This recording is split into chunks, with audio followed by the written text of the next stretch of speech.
Burnout. What is it?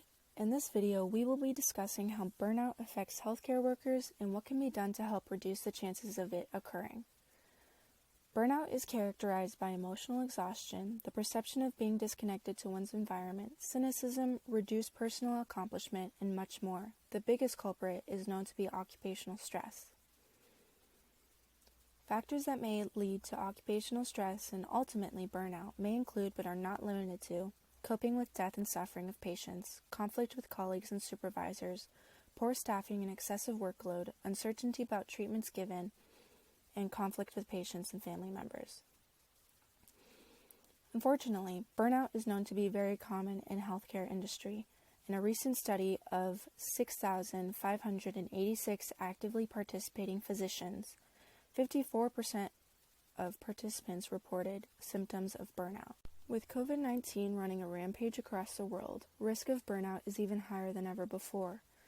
According to David Janway, given the high mortality rate that many have experienced working with COVID-19 patients, the lack of proper personal protective equipment, and the stress of being urgently deployed to medical intensive care units and COVID wards, even when feeling unprepared to do so, burnout is a major threat to the stability of the workforce on the front lines.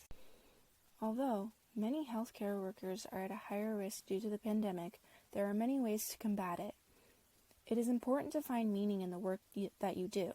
Remember the reasons why you chose your career, and it will help to motivate you.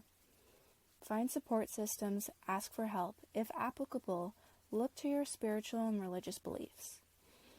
Create and nurture interpersonal connections with coworkers and supervisors. Being able to have fun and enjoy the time you spend at your job, despite what patients you see that day, will boost your morale. Focus on the positive, be open-minded, and remember the good that was done.